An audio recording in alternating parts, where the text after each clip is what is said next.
Earlier in the day, activities in the capital came to a near standstill as major roads were cordoned off to allow the funeral procession to move from the Lee Funeral Home to State House before being driven to the Nyayo National Stadium for a special mass.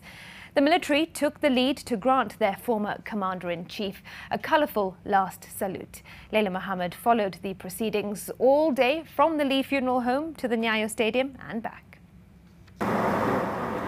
The Kibaki family arrived at the Lee Funeral Home early Friday morning, just in time to witness the pallbearers moving the body of their late father from the precincts of the funeral home into a black hearse driven by an army sergeant bearing army plates.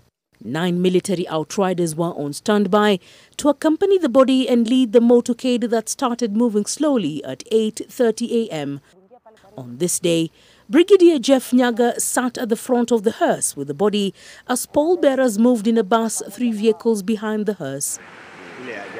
For a second time, Kenyans who had lined up along the path were treated to a stunning view of how the Kenya Defence Forces officers moved with military precision. The body moved down Valley Road, branching off at Ralph Bunch Road before proceeding to Jakaya Kikwete Road, up State House Road and finally entering the house on the hill through Gate A.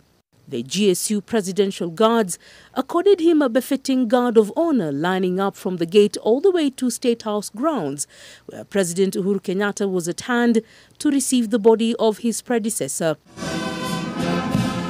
A guard of honor flanked the body as the pallbearers carried it into the house he called home up until March 2013. This was after the national anthem was played in his honor. Military chaplains conducted a small prayer ceremony. In the name of the Father, of the Son, the Holy Spirit, Amen. And escorted out the body, which was mounted onto the gun carriage. The Chief of Defence Forces stood side by side with the head of state and the First Lady, who stood at the casket side during the prayer session.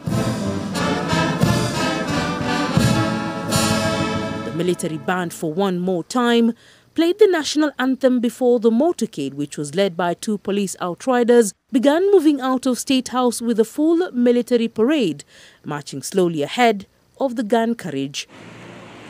From the gates of State House, National Police Service officers dressed in their #1 ceremonial dress stood in line and granted their former commander an honorary salute, with many Kenyans who had come out to watch the events unfolding capturing the moment via their mobile phones.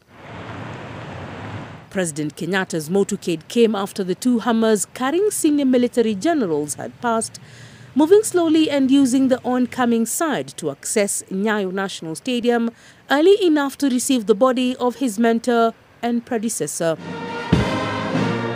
For about an hour, the military moved in a synchronized formation, each man and woman marching in swift but tactical strides, as the gun carriage kept the pace as that on the marching soldiers. At the back of the Hummer, attached to the gun carriage, 6 servicemen sat with their backs to each other, looking at the crowds with not so much emotion written on their faces. In front of them, 2 soldiers carried the presidential standard of the late Kibaki and the national flag. A team of more than 10 colonels from the 3 units of the KDF marched in 2 lines on either side, led by 2 army officers at the front of each side. Brigadier Jeff Nyaga was the man at the center of it all. The body was removed from the gun carriage, which drove off, and placed on a 2-wheeled cart that was handled by the pallbearers. They moved the body to where it lay throughout the service after another round of the national anthem and the East African anthem was played by the military band.